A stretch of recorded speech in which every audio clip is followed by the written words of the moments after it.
Díomh agus fáilte chuig nuacht na hÓige is mise Jill na gwathúna. Anocht ar an glár. Cuireann seonaí ní choncra solas ar a bhfuil a dhéanamh ag an agras headstrong. Leróid le chalín ar cheirmhlín is fithe díos agus an chuí ina chur meágalar a bhaimmarthaí. Agus leanan Aisling ní Hanagan, imachtaí le ling seachtain Please Talk in Ollscoil Chathair Bhaile Ag Lia. Tá sé bhíh brathniú ar nuacht na hÓige an chlár a dhéanann feachtas ar san feibanna an duine óg sa saolatá an Nuacht. I rinne seachtainna seo bhí anchud tuairimíocht mórthimpeall an ábhar Nuachtlaethanta. Tá chasanna omrátacha féin bharú i méal an phobal agus is iomaí atáráte ag daoine cumhachta commerceáide le déanaí. Inált conspóideacht le Kevin Myers san Irish Independent cá sé nús ar féin bharú an fellador Gary Speed, dúirt sin na ceart léach a thuirt ar ghuine a dhéanann gníomh a lehead sin. In nócht eile, dúirt Jeremy Clarkson gur leithléasach an gníomh féin bharú i gás duine a léman os cóir trénacha. Chomh maith leis sin, tá an phobal go léir fós ag cuoine bás Kate Fitzgerald an seo in éireann. Well is léir gur ígur an ábhar é féin bharú le déanaí atá ag chur leis an stigma leanúnach a nastar le meargalar. Ar an glárnacht tátar agsúla tuiscint ar an ábhar ar tholéirú. Agras amháin a dhéanann feachtas ar son daoine óga na headstrong. Is é an aim atá acu na athrú a spreagadh ó thaobh meon i le Nuachtlaethanta. Tá níos mó ag seonaí ní choncra. Cuaig mé go dtí ceann ifig Headstrong atá lonathe ar shráid an fíorsaigh chun caint le orla an tuifigach commerceáide. Headstrong was set up to change how Ireland thinks about young people and their mental health and the experiences that they go through as a young person. My role in Headstrong is I work on the fundraising and communication side of things. I guess the main work that Headstrong do is we've got three different branches of work. Our first branch is our advocacy side, so that's what I work on a daily basis, and that's about changing how people understand mental health, getting them to realise that it shouldn't be a stigmatised topic. Another part of our work then is around research, and we do an awful lot of research and evaluation to make sure that our work is actually making a difference to young people. And Jigsaw is about working in the community with young people and providing services that support them where they're at, and making them really youth friendly as well. Absolutely. Is féidir le daoine óga dul go Jigsaw chun caint nó comhairle a fháil ó daoine profisiúnta Moscow. Our Jigsaw is based in Roscommon, in Galway, Kerry, Meath and Ballymun in Dublin. And the very good news is as of 2 weeks ago we are in the process of setting up 5 or 6 new Jigsaw sites, which will be in Donegal, Offaly, Clondalkin, Tala, Dublin 15 and North Fingal. What Jigsaw is finding is that because the approach of it, because it looks so appealing, because it seems so approachable, because we talk about mental health so openly in Headstrong, and any articles and when we feature in the media, it's about talking really openly and frankly about mental health. We find that that's what young people appreciate. They want to be able to say, actually, yeah, I'm not feeling the best, and thank you, this is where I should go, and it's working.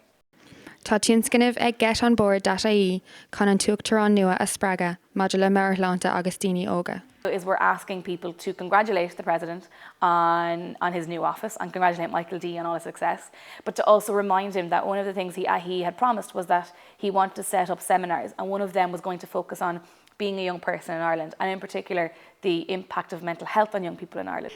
Ceistigh mé orla faoin taide a dhéanann Headstrong maidir le daoine óga. We have a massive piece of research which we've called My World. We know what young people tell us, but we don't have a database or any concrete research in Ireland that actually shows these are the issues, these are what young people are going through. So Headstrong has just done a massive piece of research. In fact, it's the biggest the country's ever done, ever.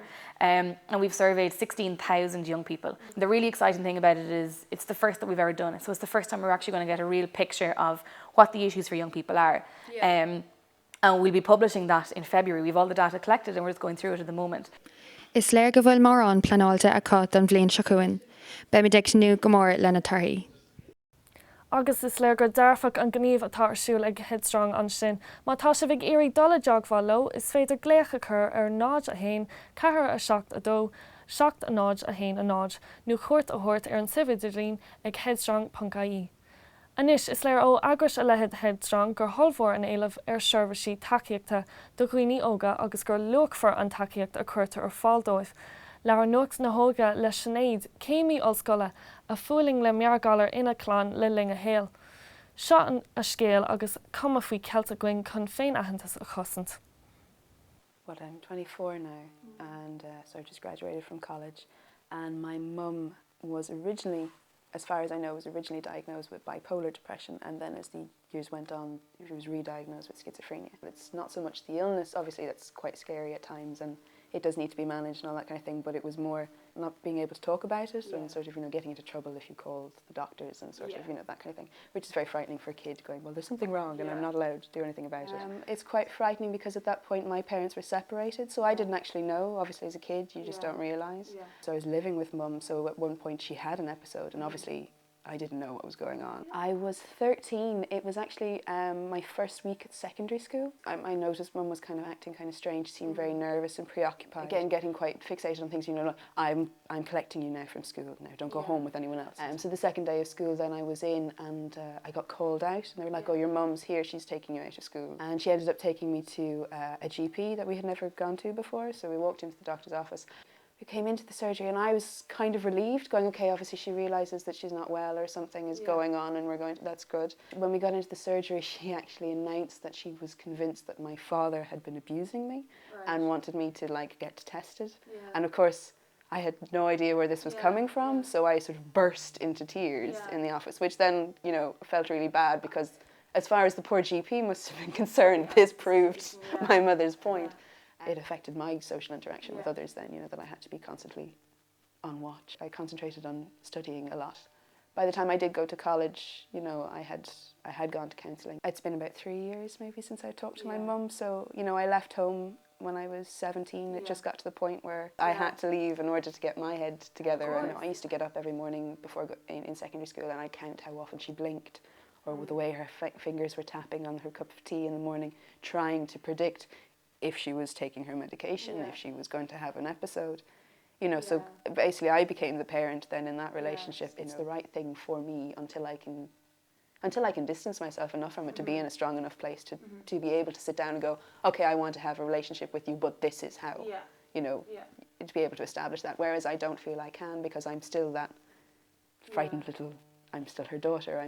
She comes from a family that just don't really talk about problems or issues and try and keep everything is fine, and I think that's very unhelpful because when it turns out that she does have something like this, she's so ashamed and it must be very frightening for her that she doesn't feel that she can admit even to herself that there's something wrong. Agus aon duine atá imneach faoi a bléach is féidir dul deagháil le aware a lína charach a 890 3 3 3 3 2.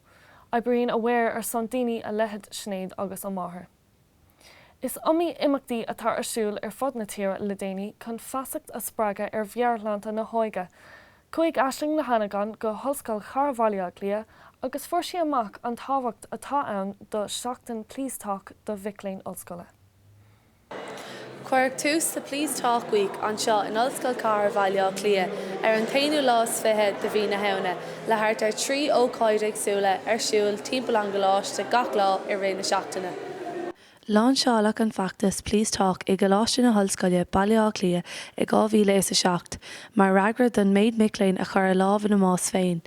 Tá 27 brante ag an agriocht I goláiste agsúla timpeall na tíre ó 2007 anuas. Is I aimimneachtais ná feasacht a crothú I le féin bharú agus I le na seirbhísí atá ar fáil do Bhicléin ina gcuid Ollscoil na féin.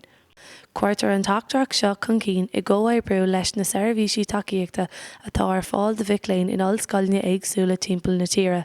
Is amí ócáid a bhí ar siúil in Ollscoil Charbhaile clia do Please Talk Week, mar hampla taspáintas agriochtaí Nuachtlaethanta ach ba í an ceann is éifeachtaí ná an Cozy Night.